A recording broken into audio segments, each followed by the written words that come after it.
लोकतन्त्र संस्थाहरूको पनि संस्था हो। संसद जनताहरूको भावनाको प्रतिनिधित्व हुने साझा थलो हो। 275 जनाको प्रतिनिधित्व हुने यस सदनमा यति बेला देशभरि रहेका सम्पूर्ण मतदाता, देशभरि रहेका सम्पूर्ण नागरिकहरूको प्रतिनिधित्व भइरहेको छ तपाईँ हामी मार्फत। यो आशालाई वास्तविकतामा बदल्न विकसित र समाजलाई मध्यनजर गर्दै हामीले समय सापेक्ष ऐन, नियम, कानुनहरू बनाउनु छ। आम नेपालीको त्याग र बलिदानबाट हामीले सबैभन्दा उच्चतम राजनैतिक व्यवस्थाको रूपमा लोकतान्त्रिक व्यवस्था हासिल गरिसकेका छौँ। तर यो बामे सर्दै गरेको लोकतन्त्रलाई स्थापित गर्नुपर्ने जिम्मेवारी पनि तपाईँ हाम्रो काँधमा छ। हामी सबैलाई थाहा छ देश अहिले गम्भीर आर्थिक सङ्कटमा छ। लगभग 42% हिस्सा ओगट्ने युवा पुस्ताबाट लिन सकिने यथेष्ट जनसङ्ख्यिक लाभको बावजुद पनि देश अहिले गम्भीर आर्थिक सङ्कटमा परेको छ। जता हेऱ्यो भ्रष्टाचारका कुराहरू मात्रै सुन्छौँ र देख्छौँ। भ्रष्टाचार, पैसाको भ्रष्टाचार, पदको भ्रष्टाचार। सभामुख महोदय, भ्रष्टाचार भनेको पद र पैसाको मात्रै हुँदैन। देशभित्र भएका अनगिन्ती सम्भावनाहरूको खोजी नगरिनु पनि भ्रष्टाचार हो। त्यसैले हामीले सम्भावनाहरूको यथेष्ट खोजी गर्नुपर्नेछ। यही सम्भावनाहरूको यथेष्ट खोजी नभएको कारण मासिक 20,000 रुपैयाँ कमाउन पनि आज युवाहरू विदेश पलायन भएका छन्। सग्लो शरीर लिएर गएका हाम्रा सक्षम युवाहरू कति बाकसमा फर्किएका छन्, कति बन्धक बनिएका छन्, कति पिटिएका छन्, कति लुटिएका छन्। यो समग्र देशप्रतिको अन्याय हो।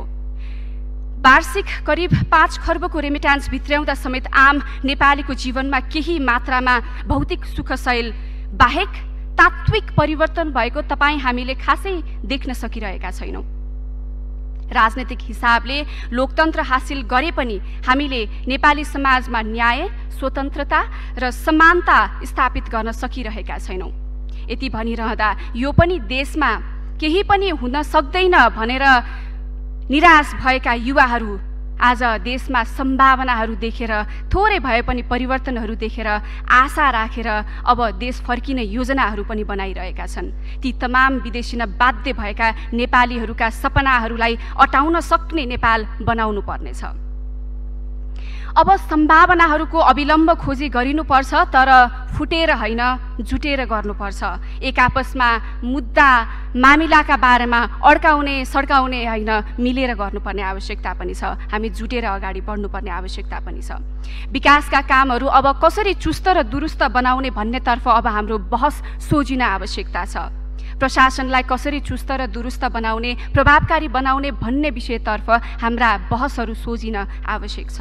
यो बदलिदो समयमा बदलिदो शैली अपनाउन सकेनौँ भनेदेखि नयाँ विकास गर्न सक्दैनौँ। पुरानै चिन्तनबाट त नयाँ विकास कसरी सम्भव होला र खै। त्यसैले हामीले नयाँ चिन्तन गर्न आवश्यकता छ।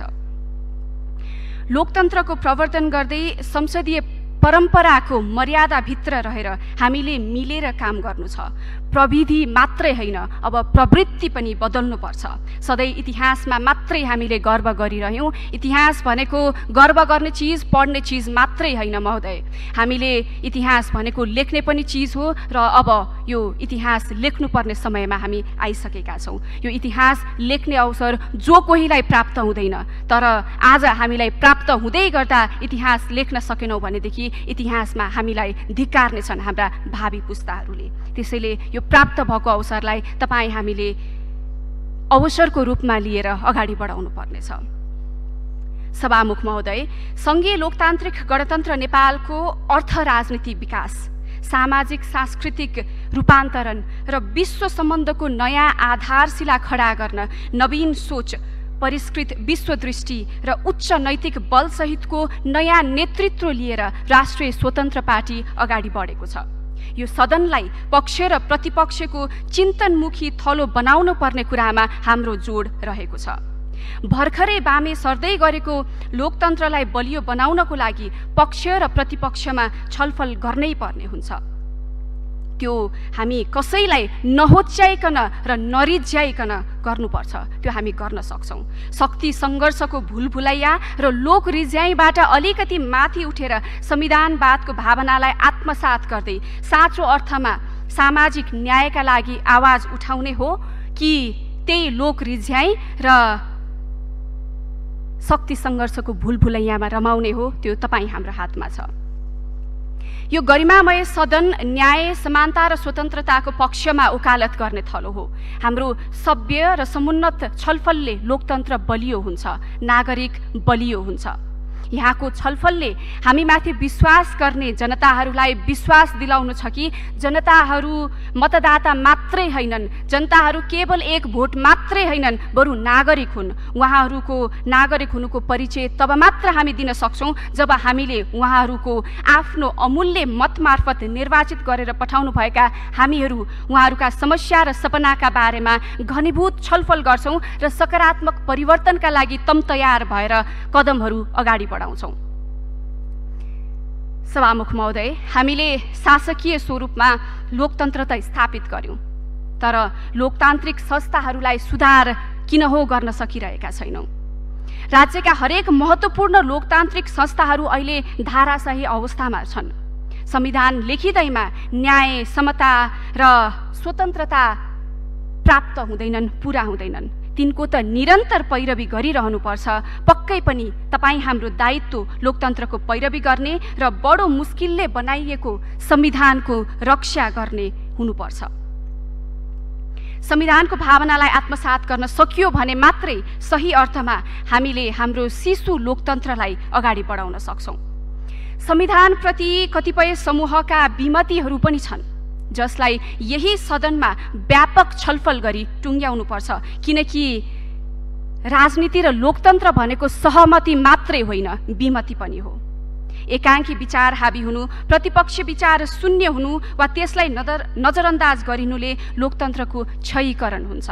त्यसैले माननीय सदस्यहरू समक्ष मेरो आग्रह पनि छ, यो लोकतन्त्रको सुदृढीकरण र संविधानको रक्षा गर्नको लागि तपाईहरूका प्रतिपक्षी आवाज यो सदनमा बुलन्द भइरहनुपर्छ।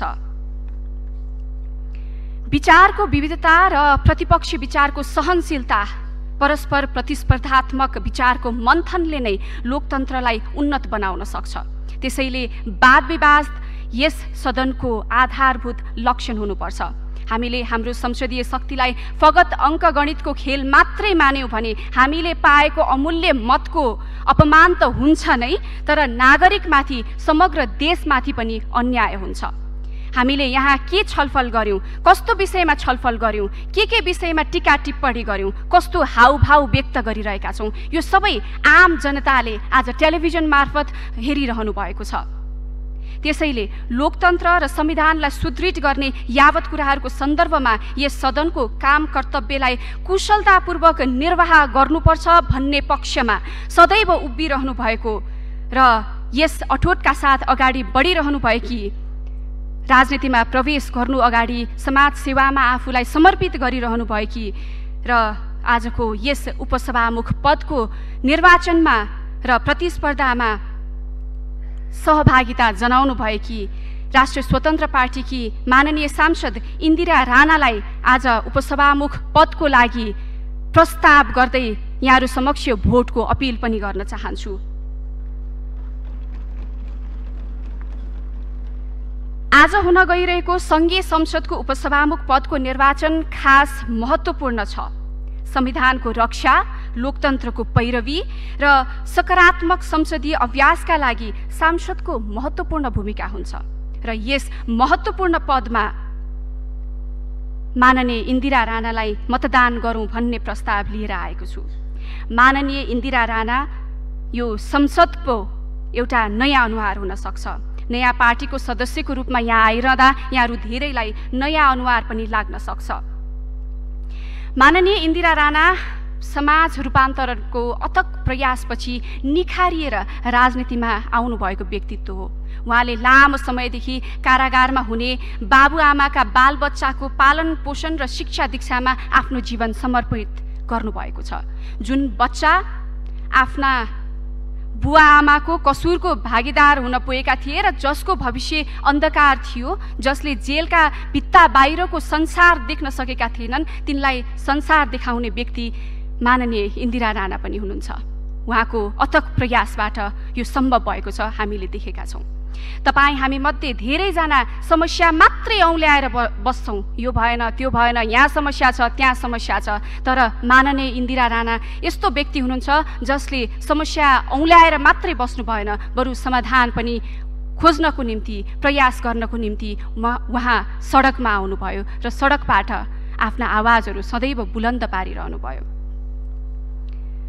अन्धकारमा जीवन बिताइरहेका कैयौँ नेपाली बालबच्चालाई नयाँ जीवन र नयाँ भविष्य दिएर नेपालको भविष्य नै उज्जवल बनाउनु हुने माननीय इन्दिरा राणा यस गरिमामय सदनको उपसभामुखको कुर्सीमा बस्नु भनेको उहाँको योग्यताको मात्रै कदर भएको होइन, बरु सम्मानित उपसभामुख पद पनि शोभामान हुनु हो।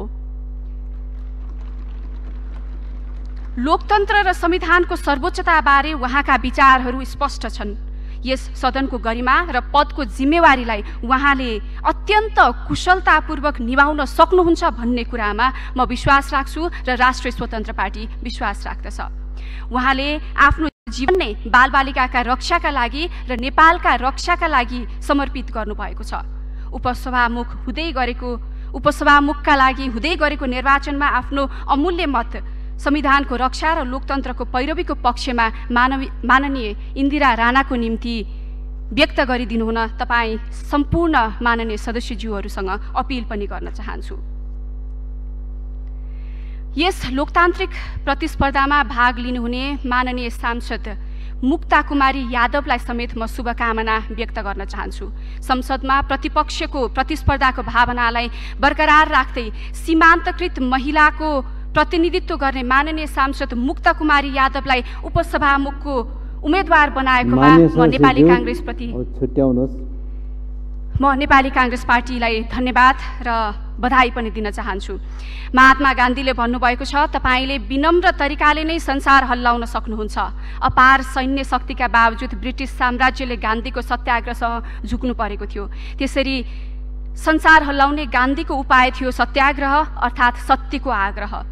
गान्धीको सत्याग्रह अरूप्रति मात्रै लक्षित थिएन, आफै अन्तर्मनसँगको एउटा आग्रह पनि थियो। आज मतदान गर्दै गर्दा हामीले आफैसँग सत्यको आग्रह गरौँ र लोकतन्त्र, संविधानवाद र नेपाली नागरिकको सर्वोच्चता र स्वतन्त्रताको पक्षमा मतदान गरौँ। अन्त्यमा फेरि पनि म माननीय इन्दिरा राणालाई आजको हुन गइरहेको उपसभामुख पदको लागि निर्वाचित गरियोस् भनेर प्रस्ताव पेश गर्दै यहाँहरू समक्षबाट बिदा हुन चाहन्छु। हवस् त, नमस्कार।